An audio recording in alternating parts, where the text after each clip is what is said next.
اعوذ باللہ السمیع العلیم من الشیطان الرجیم من حمزہ ونفخہ ونفثہ۔ سورہ بقرہ کی آیت نمبر 177 میں اللہ رب العالمین کا ارشاد گرامی ہے، نیکی یہی نہیں کہ مشرق یا مغرب کی طرف منہ کر لو، بلکہ نیکی تو دراصل ایمان لا کر اعمال صالح کرنے کا نام ہے۔ لہذا حقیقی نیکی ان لوگوں کی نیکی ہے جو اللہ تبارک و تعالیٰ پر، روز آخرت پر، فرشتوں پر، کتاب الہی پر اور نبیوں پر ایمان لاتے ہیں۔ مال کی محبت کے باوجود اسے رشتہ داروں، یتیموں، مسکینوں، مسافروں اور سوال کرنے والوں پر اور غلاموں کے آزاد کرانے میں خرچ کرتے رہتے ہیں، نماز قائم کرتے ہیں، زکوٰۃ ادا کرتے ہیں، جب عہد کر لیتے ہیں تو اسے پورا کرتے ہیں، اور سختی، نقصان اور جنگ میں صابر و ثابت قدم رہتے ہیں۔ یہی لوگ ہیں جنہوں نے ایمان اور نیکی کی تقاضوں کو سچ کر دکھایا، اور یہی لوگ در حقیقت متقی ہیں۔ تحویل قبلہ کے سلسلہ میں اہل کتاب نے طرح طرح کے اعتراض کیے تھے اور اس کو بہت زیادہ اہمیت دی تھی۔ اہل ایمان کے دلوں میں بھی وسوسہ آیا تھا کہ تحویل قبلہ سے پہلے وفات پانے والے مومنین کے متعلق کیا کہا جائے، ان کی نمازوں کا کیا ہوا۔ اللہ تبارک و تعالیٰ نے اہل کتاب کے اعتراضات اور اہل ایمان کے وسوسہ کا جواب تحویل قبلہ کے سلسلہ میں نازل ہونے والی آیات ہی میں دے دیا تھا۔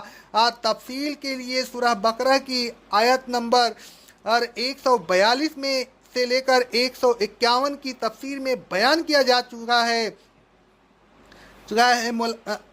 آیت زیر تفسیر سے معلوم ہوتا ہے کہ قبلہ کی طرف منہ کرنے کے سلسلہ میں پھر اعتراضات ہونے یا شکوک پیدا ہوئے تو اللہ تبارک و تعالیٰ نے اس آیت میں ان کا ازالہ فرمایا۔ اللہ تبارک و تعالیٰ نے فرمایا، یہ کوئی نیکی نہیں کہ مشرق کی طرف منہ کیا جائے یا مغرب کی طرف منہ کیا جائے، اصل نیکی تو ایمان ہے، اور ایمان لانے کے بعد اعمال صالح ہیں۔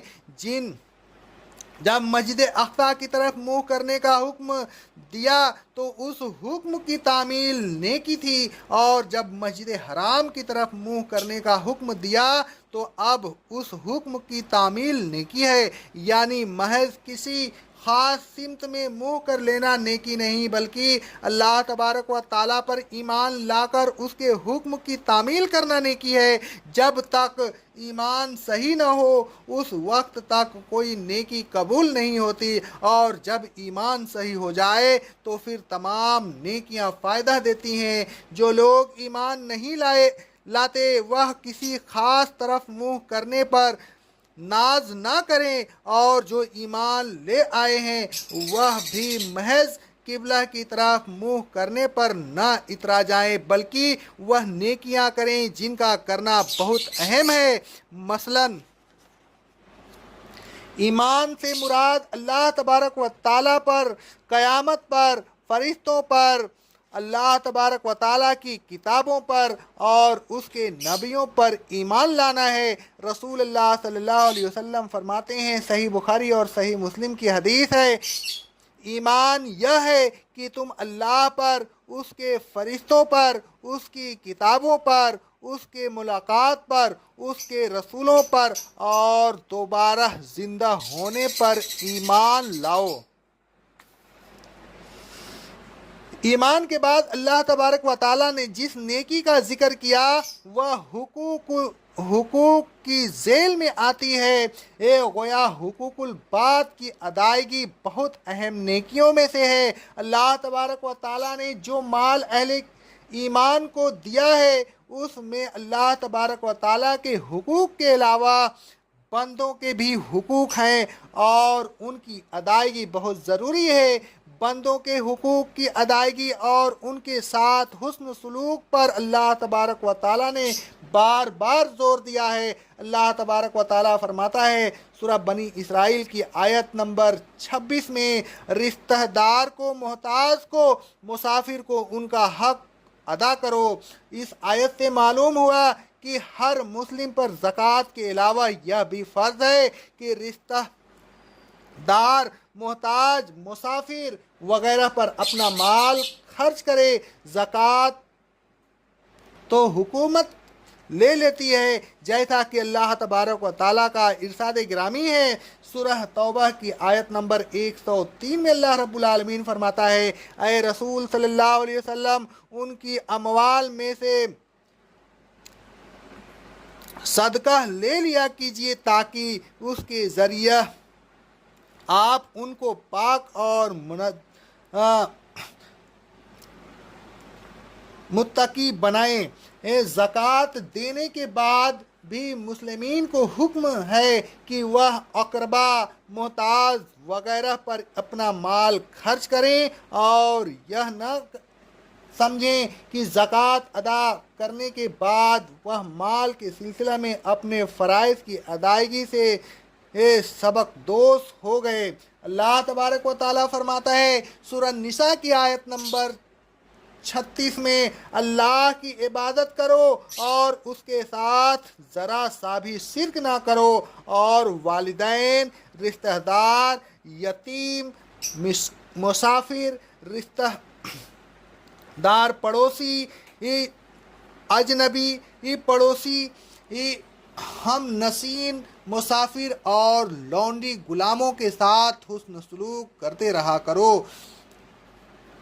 اقربا میں سب سے زیادہ حق والدین کا ہے۔ اللہ تبارک و تعالیٰ نے بار بار والدین کے ساتھ حسن سلوک کرنے کی تاکید کی ہے۔ اللہ تبارک و تعالیٰ فرماتا ہے سورہ بنی اسرائیل کی آیت نمبر 23، سورہ انعام کی آیت نمبر 115 میں ہے، والدین کے ساتھ حسن سلوک کرتے رہو۔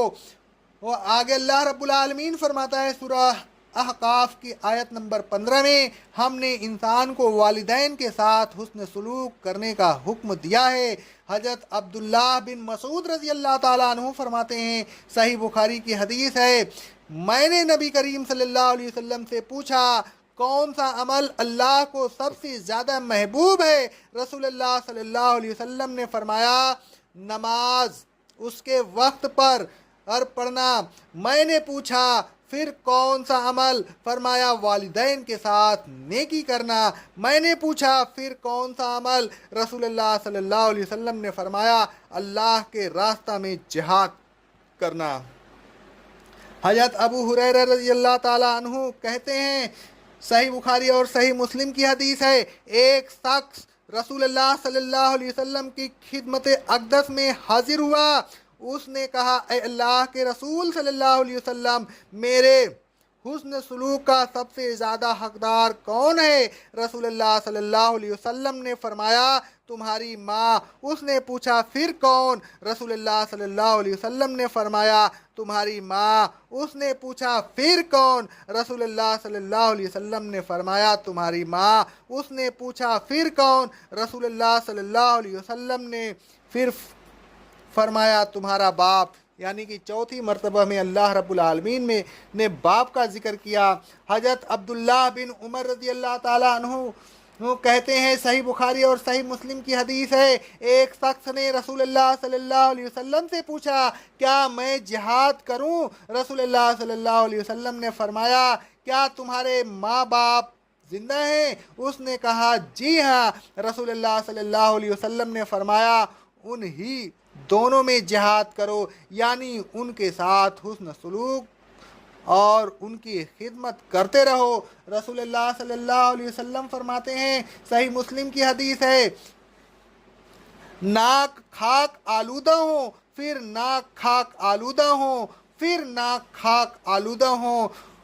لوگوں نے پوچھا اے اللہ کے رسول صلی اللہ علیہ وسلم کس کی؟ رسول اللہ صلی اللہ علیہ وسلم نے فرمایا جس نے اپنے ماں باپ کو یا ان میں سے کسی ایک کو بڑھاپے کی حالت میں پایا اور ان کے ساتھ حسن سلوک کر کے جنت میں داخل نہ ہوا۔ والدین کے ساتھ دوسرے اقربا کا بھی حق پہنچانے اور ان کے ساتھ حسن سلوک کرتا رہے۔